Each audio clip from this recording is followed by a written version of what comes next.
Hello everybody, this is Manish Madan here. I have been getting lots of messages asking me to do a video on the Citizenship Amendment Act 2019. So I figured I should honor the request. You've been reading my writing, so I appreciate that. So today we will talk about what is Citizenship Amendment Act, what are some of the problem areas, why is so much of protest that is resulted into, and what is the connection with the NRC, and then we will deal into several issues around this debate. So first, let's get right into it. What is Citizenship Amendment Act? It is an act that offers citizenship to any persons belonging to Hindu, Sikh, Buddhist, Jain, Parsi or Christian community from Afghanistan, Pakistan or Bangladesh who entered into India on or before 31st December 2014 as long as they have been into country for the last 5 years. I'll explain to you this in Hindi also. ये act जो है citizenship देगा उन लोगों को जो कि हिंदू समाज, सिख, बुद्धिस्ट, जैन, पारसी और क्रिश्चियन समाज से बिलोंग करते हैं और जो कि पाकिस्तान, बांग्लादेश और अफगानिस्तान से आए हुए हैं इंडिया में एज लॉन्ग एज जब वो 2014 31 दिसंबर से पहले आए हों। इसमें समझने की बात ये है, the act says any person and entered into. ये दो कीवर्ड्स हैं, any person and entered into. Any person में ये नहीं लिखा कि जो पर्सन को रिलीजियस परसिक्यूटेड बैकग्राउंड होना चाहिए है, कोई ऐसा मेंशन नहीं है। दूसरा, हु एंटर्ड इनटू में भी नहीं लिखा कि एंटर्ड आप किसी कंट्री में जा रहे हैं तो there is a reason you are going into the country. अभी लोग जो है टूरिस्ट बन के आ सकते हैं, कोई लोग जो है हायर स्टडीज के लिए आ सकते हैं, कोई लोग जो अपने स्पिरिचुअल एक्सपीरियंस के लिए आ सकते हैं, कोई लोग जो है एक्चुअली में रिलीजियस परसिक्यूशन के लिए आ सकते हैं। So this act does not identify that also. तो इसमें जो है एक बात क्लियर होती है कि the government is misleading the narrative कि टू व्हेन दे से कि this act is going to benefit the religious persecuted, this act is rather for religious persecuted people. It is not the case. Religious persecution will also come in that population of any person, because जब any person आपने लिख दिया है तो it is open to anybody. But मजे की बात यह है कि एनीबडी में भी आपने एक जो फिल्टर डाल दिया है, you have put the filter of the Muslim community and that is where the fundamental problem is. तो इसको ये समझने की बहुत जरूरी बात है। Again I repeat it, any person and enter into are very key operative terms in this particular act here, जिसकी वजह से ये सारा बवाल हो रहा है। दूसरा, सो अभी आप लोग बोलेंगे कि what is the problem in giving citizenship to these groups और टू दी जो फ्लीइंग पॉपुलेशन आ रही है। That my stance would be yes, India should support people from all countries of all destitute, poor population, what have you. India has a very open heart, so we are the people who says अतिथि देवो भव। so हम लोगों को बिल्कुल invite करना चाहिए और बिल्कुल उनको हेल्प करनी चाहिए। पर इसमें प्रॉब्लम समझने की कोशिश कीजिए। द प्रॉब्लम इज नॉट कि ये एक्ट क्या नहीं कर रहा है। जैसे गवर्नमेंट ने बोला कि दिस एक्ट जो है ये इंडियन मुस्लिम सिटीजन से सिटीजनशिप नहीं छीनेगा, ये एक्ट जो है इंडियन मुस्लिम्स को नहीं हैरास करेगा। Fair enough and totally fine, right. और इसमें भी थोड़ी प्रॉब्लम है, वो बाद में डिस्कस करेंगे। पर ये जो एक्ट जो कर रहा है वो समझने की जरूरत है। जो ये एक्ट नहीं कर रहा है उस पर फोकस मत कीजिए, जो ये एक्ट कर रहा है उस पर फोकस कीजिए, और वन वे और the other. So again I repeat it, the problem is not to home the government is giving citizenship and help. You do it, it's good thing to help people, but the problem is कि ये किसकी help नहीं कर रहा है वो समझने की जरूरत है। और वो जो नहीं हेल्प कर रहा है वो पॉपुलेशन आपकी जो है कैटेगोरिकली अनडॉक्यूमेंटेड मुस्लिम्स हैं एट दिस पॉइंट, जो इंडिया में हैं। उसके बारे में आते हैं next. So therefore one is that summary, ये एक्ट जो है वो रिलीजियसली परसिक्यूटेड पॉपुलेशन को एड्रेस नहीं कर रहा है जैसा गवर्नमेंट बोल रही है, because it is open for all and as it says any persons. और दूसरा, it says because they have entered, तो ऐसा नहीं है कि कोई भाग कर आया हुआ है तो उसको मदद कर रहा है, कोई भी कैसे भी आया हो सकता है। As long as they are from these 6 faiths but Muslims, they are fine, they will be getting the fast track citizenship under this act। तो इससे नतीजा ये निकलता है कि ये जो एक्ट है ये कैटेगोरिकली और सिस्टमैटिकली टारगेट करता है और एक्सक्लूड करता है अनडॉक्यूमेंटेड मुस्लिम पॉपुलेशन को, जिसके कि बहुत ही गंभीर आउटकम्स आ सकते हैं और जो आएंगे भी। तो इसमें और दूसरा एक और बात हम ये कहेंगे, मान लीजिए एक पल के लिए गवर्नमेंट का नैरेटिव सही है कि हाँ ये रिलीजियस परसिक्यूटेड लोगों की ही मदद करने के लिए बनाया गया है, नॉट एनीथिंग एल्स।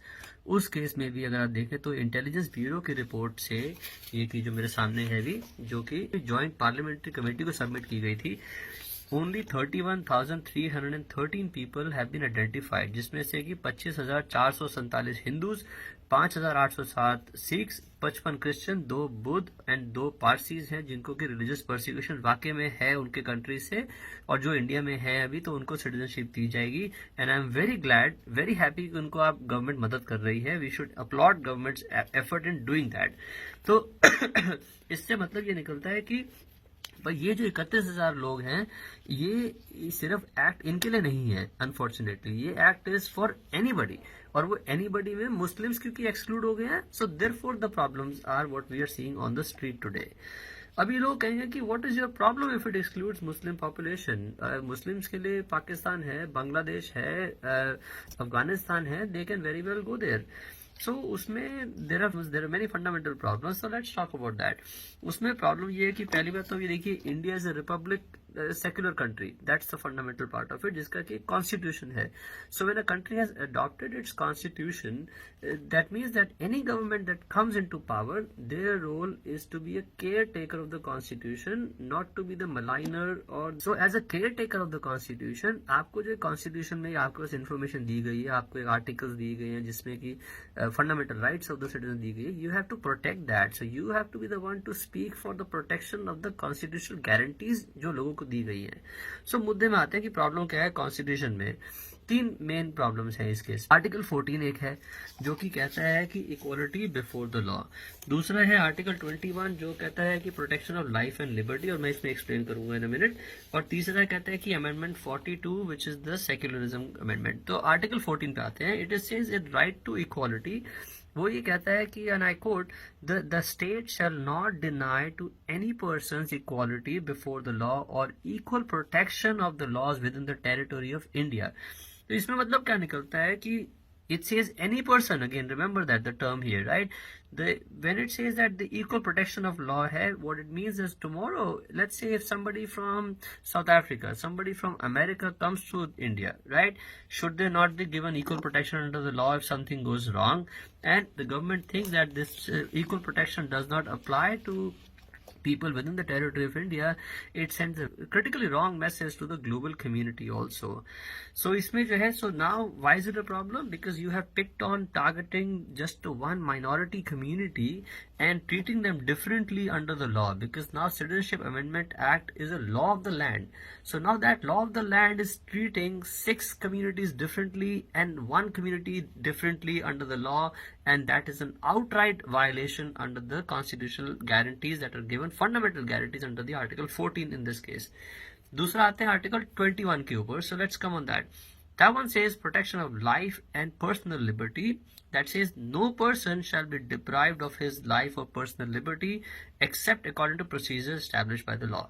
इस law के interpretation बहुत सारे हैं. एक one of the interpretation is that people have the right to dignity of life, right? अभी dignity का मतलब ये है कि now think about this, when one community, which is the Muslim community, the undocumented one for now, is being treated differently, what message is it going to them, right? How is it hurting their personal self-respect also of the community, that they are being treated as a second-class citizens? They are being told that you are not going to be getting into this line of the fast-track citizenship, unlike the other 5 different religious denominations that we have identified. So therefore that also impacts the right to dignity under the article 21, and therefore it is also a violation under this constitutional guarantee that Indian Constitution provides to any person and every person. काफी लोगों ने article 15 को भी जोड़ा है, which is fundamentally incorrect. Article 15 इस case में violet नहीं हो रहा है, because article 15 specifically focuses on citizens. तो उसमें जो है, please don't confuse that article 15 in this case. It doesn't apply on this one here. So next is आता है कि then we talk about the amendment 42 जो मैंने बोला इसमें. Amendment 42 was added something around the time of the emergency, which basically added the idea of the secularism, which was already there, but they wanted to put it in writing also as part of our constitutional guarantees. So it said that 42nd amendment says that the Indian Constitution will uphold to the highest ideals of secularism, right? So now when you have said that, and when you are picking on just one religion over the 5 others, then that does not speak of your secular values, because secularism means that you are being equal to all religions. All religions are equal. You got two eyes, or both are equal to you. You can't choose. You can say one is better than the other, and that's what secularism here in this particular case example would fit in. That's first part. I hope that clears up. Muslim population को exclude करना जो है वो constitutionally wrong क्यों है. सो 3 again summing up article 14, 21 and amendment 42nd. Now these are my academic views as a criminal justice professor, but I'm sure Apex court, when they will sit on the 22nd of January, they will probably have more grounded reasons also to argue it in to uphold these constitutional guarantees for the people in India. So और दूसरा, क्योंकि you're talking about the territory within the territory of India, right? So take for example the second part that here comes in, which is the लोगों ने बोला aren't these constitutional rights applicable to only Indian citizens? And वहाँ पे एक fundamental flaw है, because I stress so much on no persons and every person and citizen. You have to understand that person is a classification, or rather citizenship is a classification under persons, right? We all are human beings, and within that, as we move into different countries, our status changes. So now the citizenship is different than being a persona here. Citizens have a right to vote. Citizens have a right to get a government job. Citizens have a right to be in defense, be armed forces. Citizen, now person cannot vote. A person cannot hold a government job. Okay. So please understand that. एक example अगर US Constitution से भी उठा के देखेंगे, जैसे US Constitution में First Amendment talks about that it says Congress shall make no law prohibiting freedom of speech or the right of the people. Now it says people, remember that, which means I'm in US. I may not be a US citizen, but that still does not mean that I don't have the right to free speech. So please understand that the right to person, people, and any person, no person, these are very critical legal terms. So you have to understand from that perspective. So इसीलिए जो है इसका apply होना जरूरी है इस case में constitutional guarantees. Let's talk about the how many people does it impact in the near future in this case. So we'll take the case study of NRC in Assam that happened, right? उस case में in Assam's population, they identified 19 lakh Muslim, 19 lakh, I beg your pardon, undocumented population as a result of the NRC exercise. 19 lakh में से 36%, right, which amounts to about closely 7 lakh population size, was the undocumented Muslims now. So now the question becomes, when you apply them, when you have this NRC under which your 7 lakh people, Muslims were identified, and now when you apply them under the CA, the Citizenship Amendment Act, and I'll explain the link in a minute, then invariably the 7 lakh Muslim population जो undocumented थी, they will remain undocumented, whereas the other 12 lakh population, all the other religions that I mentioned before, they will get the fast track citizenship under the Citizenship Amendment Act of 2019. Now you may argue कि इसमें दोनों में link क्या है? Why are we linking these two together, right? These are not linked together, and that is a fundamentally flawed argument if people are making that. Because आप ये Assam government की आप ऑफिशियल वेबसाइट पे जा सकते हैं, एंड वहां से I will read it here, facts on the ground. It is the provision governing the NRC update on Assam और द सिटीजनशिप एक्ट 1955, जब ये एक्सरसाइज बनी थी, जिस टाइम ऑब्वियसली 2019 वाला एक्ट नहीं आया था, and the citizenship registry act of 2003, and also in the accordance with the Assam accord जो 1985 का है. So now, what happened in that terms to ensure the fairness and the upholding of the laws of the land, which is the Citizenship Amendment Act of 1955. At this point, the Supreme Court said that the NRC must be conducted in accordance to the Citizenship Amendment Act of 1955. And now that this act has been revised or amended to become 2019, which means now if the Supreme Court position is obviously because now the law is updated, so unless the Supreme Court now categorically states that you cannot apply NRC under the same Citizenship Act, which will come as one of the question, until then you will have this law to guide the NRC process, the new act. And through this new act, the process, because the Muslims are excluded, so therefore you have these 7 lakh Muslims which are undocumented, and that will be rendered stateless. and be sent to the detention centers. Or people at Ramlila very ridiculously denied having, it's called a white lie. So you're not only violating your own constitutional guarantees or upholding the articles, but you're also being morally bankrupt, and that is a very dangerous sign of a society as huge as India is. So I really hope that people start to really see the larger implications of where we are heading as a society. Take it as a request. Now, also because so now I explained the link of NRC and the Citizenship Amendment Act also. The question is, people might say, what will happen to the 7 lakh undocumented Muslims? So those 7 lakh people first will be not immediately sent to the detention centers. They will be sent to foreign tribunals to prove their papers, right? To prove for their case that they are citizens or they should be given citizenship. अच्छी बात है, they can go there. But अभी तक की जो prior reports हैं उसमें 95% of those cases, those who have gone to the foreign tribunals were denied citizenship, right? Or then therefore they were rendered illegal as illegal immigrants and therefore stateless, so therefore go back to the detention centers. So again, foreign tribunals can also create in itself a problem, and as we have spoken, 95% of those cases were in the past declared illegal immigrants despite reapproaching them. So abhi baat aati hai, this is only the case study of Assam, by the way, right? Human displacement जब होती है इतने बड़े magnitude में, उसके बहुत सारे economic facets होते हैं, बहुत सारे इकोनॉमिक कॉस्ट होते हैं और सोशल कॉस्ट होते हैं, पॉलिटिकल कॉस्ट तो आप देख ही रहे हैं. In fact even economic and social cost you can see through what's going on in the country at this point. So that's a huge problem. In fact, as a matter of fact, with the last count, 28 people so far have been reported to be dead have died during have been in the detention centers. And in fact, some people have also committed suicide because they were afraid of not finding the papers. So all those, that is a human cost. Somebody is losing a life, even. And for people may say, what is a threshold? To me, even one life is a threshold here. If you're losing even that one life as a result of this botched up and this divisive process, politics, it's something that we need to really look into. Number 8, people will say, but you're wrong. The Citizenship Amendment Act is only for religious persecuted population. I trust our government, which is fine. You all can trust whoever you want to, that is fine. It doesn't change what is out there in the black and white in the papers. So please go and read the Constitution, go and read the Act if I'm not making sense here to you. Again, Citizenship Amendment Act is not written for religiously persecuted population. It says any person. So, and that is any person who entered into the country for any reason. It doesn't even say the reasons. So, and that is why it becomes a problematic area.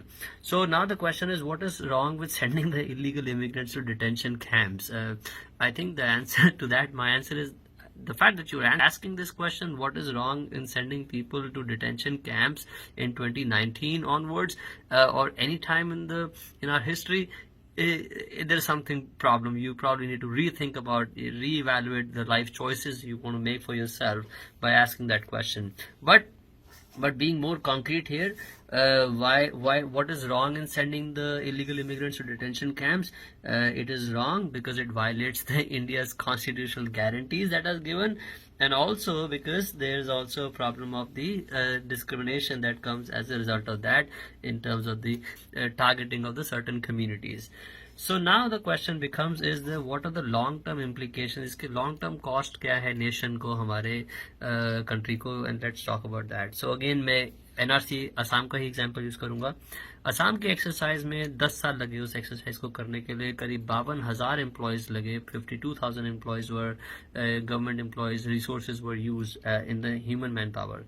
Then the cost to the government of India, which is actually the taxpayers, I mean, you are paying for it. About 1,220 crore rupees were spent just to conduct this exercise, and the cost of, in fact, to my last read, the cost to even build a 45 people, some 3,000 people detention camp was somewhere close to 45 crore Indian rupees. So you're talking about massive cost expense here, and the question becomes the cost of what, right? So let's talk about that now. Outcome क्या हुआ? सो input था 10 साल की आपकी जो है time spend, 52,000 लोगों की एम्प्लॉयमेंट लगी और 1220 करोड़ जो है आपके उसमें खर्चा आया. Not counting, this doesn't include the cost मैंने इंफ्रास्ट्रक्चर डेवलपमेंट कॉस्ट बताई आपको.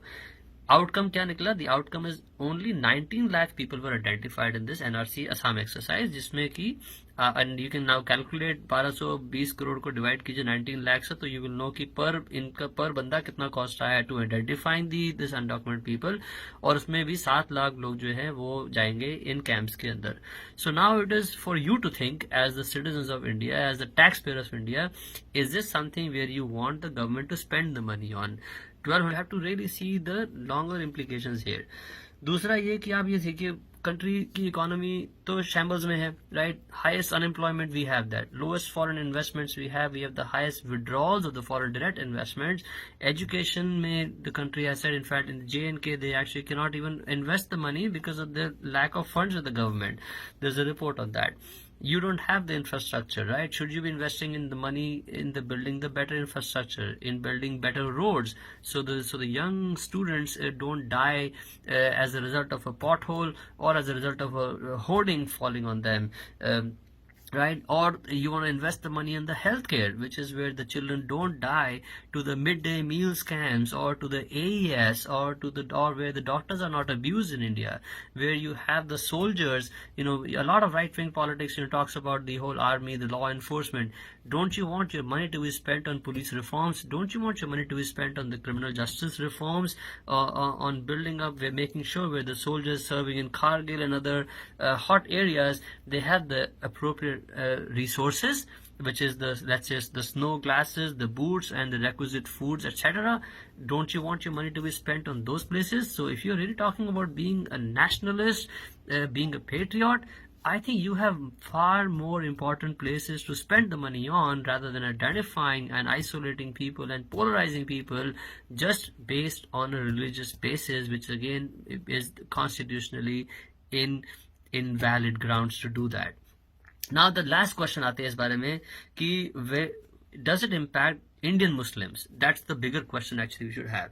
And by the way, before I address this question, I would also go back to that my numbers point here, which is even as a business model, when you invest so much money in a business and your outcome is so little, and if you still want to invest into that business, there is something fundamentally wrong, and there is some hidden agenda that you must recognize.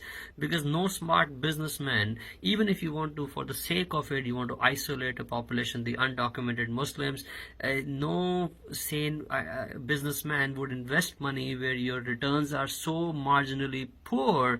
Rather, they're far worse than poor. So if you're still going ahead with that, then clearly there's a separate agenda altogether that is going on. So now the question coming back here, does it impact the Indian Muslims? Actually, that's the bigger part here. Legally, it does not impact at this point. That I should say that. But everything is not legal impact here. There are also sociological impacts here. Ask around any Muslim friend of yours, are they worried? I have been receiving messages from people, from citizens, Muslims, some of my friends, and some on the page, who have told me that how scared they are, because of all that is going on, because of the environment it creates. You have to understand, some of these legislations, when they are targeting certain communities, they also are designed to create a fear in those communities, and those are the social cost to that. So now, and that is a very, very dangerous precedent we are entering into in this country now. So because the onus now will be on the citizens to prove their citizenship once the NRC is implemented nationwide, which obviously the government has claimed at many times. What is not to say if there is an error in the application that is made, right? We all know the cases of the family of the former president of India. What are you kidding? Who are you kidding about, right? A Kargil war army veteran. They were denied getting a citizenship, or they were excluded from the NRC list just because their paperwork, there was some issue with the paperwork or what have you. And now because they are Muslims, and because the CAA is the law of the land, which is what is the law that provides route to citizenship in this particular scenario. So now they are excluded now, and their crime was that they were Muslims, and that is where a fundamental problem is. Once the country starts a systematic process of purging minority population, We all have learned from the history what happened in Holocaust. When the Nuremberg race laws were made to isolate the German Jewish population, and